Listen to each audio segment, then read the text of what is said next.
আপনার যেহেতু বাংলাদেশকে একটা ফেসিবাদী রাষ্ট্র পরিণত করেছিল আওয়ামী লীগ, তার সর্বশেষ ধাপগুলো ছিল এগুলো, যে বাক স্বাধীনতা হরণ করেছে অনেক আগে, গুম খুন নির্যাতন। পরবর্তীতে তারা মানে ধর্মীয় যে অনুশাসনগুলো রয়েছে সেখানে কিন্তু বাধা সৃষ্টি করেছে। এই ইফতার মাহফিলগুলো এই ঢাকা বিশ্ববিদ্যালয়ে এবং অপর অপর যে কর্মকাণ্ড ছিল সেগুলোতে সরাসরি ছাত্রলীগ বাধা দিয়েছে সরাসরি। তো এগুলো বক্তব্য রেখে ব্যাখ্যা করা সম্ভব না কী ধরনের নিকৃষ্টতম কাজ তারা করেছে। ইতিমধ্যে জেনেছেন যে আমরা হিফজুল কোরআন ও কোরআন তেলাওয়াত প্রতিযোগিতার আয়োজনের আমরা চূড়ান্ত পর্বের দিকে রয়েছি। আজকে আমাদের সর্বশেষ যারা উত্তীর্ণ হয়েছে তাদের সবার মধ্য থেকে হিফজুল কোরআনের জন্য আমরা টপ 10 এবং কোরআন তেলাওয়াতে টপ 10 নির্বাচন করছি। তো ইতিমধ্যে কার্যক্রম শুরু হয়েছে এবং এই টপ 10 থেকে ফার্স্ট সেকেন্ড থার্ড যে নির্বাচন সেটি আগামীকাল থেকে অনুষ্ঠিত হবে।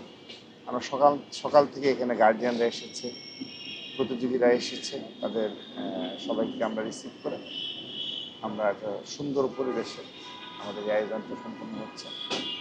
তো আয়োজনের শেষ প্রান্তে আমরা চলে এসেছি। আমাদের প্রায় এটি নিয়ে প্রায় 10 দিন আমাদের সময় ব্যয় করতে হয়েছে। তো এখন পর্যন্ত আমরা বেশ সফলভাবেই আমরা এই আয়োজন সম্পূর্ণ করার ধারপ্রান্তে রয়েছে। আগামীকালের চূড়ান্ত পর্বে যদি সফলভাবে শেষ করতে পারি তাহলে বৃহৎ কার্যক্রমে আমরা সফলভাবে সম্পন্ন করতে পারবো বিশ্বাসে। এবং এই আয়োজন থেকে আমাদের একটি বিষয় যেটি উপলব্ধি হয়েছে কাজ করতে গিয়ে, আমাদের মাদ্রাসার শিক্ষার্থীদের জন্য আমাদের অনেক কিছু করণীয় রয়েছে।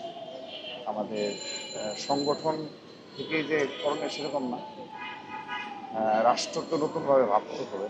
পবিত্র মাহে রমজান উপলক্ষে আমাদের এই আয়োজনটি। তো পবিত্র মাহে রমজানে আমরা ইফতার মাহফিল সহ অপরাপর বেশ কিছু কার্যক্রম গ্রহণ করেছি। আমরা গতানুগতিক ধারার যে ছাত্র রাজনীতি, শোডাউনের রাজনীতি, আধিপত্য বিস্তারের রাজনীতি, এই বিষয়গুলো থেকে আমাদের নেতাকর্মীদের পুরোপুরি বের করে নিয়ে আসতে সক্ষম হয়েছে। এজন্য আমাদের সময় লেগেছে। আপনি দেখবেন যে বাংলাদেশের মানুষের মধ্যে একটা টেন্ডেন্সি রয়েছে, লিডারশিপ বলতেই তারা কিন্তু এখনও আপনি বুঝে যে শোডাউন দিতে হবে এলাকায়, তা না হলে সে লিডার না। এটা সাধারণ জনগণের মধ্যে এই পার্সেপ্ট এখনো রয়েছে। আমরা এই গতানুগতিক ধারা ছাত্র রাজনীতি বের হয়ে আসার জন্য আমরা চেষ্টা করছি, যেহেতু সারা দেশে ওয়ার্ড পর্যায় পর্যন্ত আমাদের সংগঠন রয়েছে। আমরা সফলও হয়েছি। সেজন্য আমরা ভিন্ন ধরনের ছাত্র রাজনীতির কর্মসূচি গ্রহণ করছি।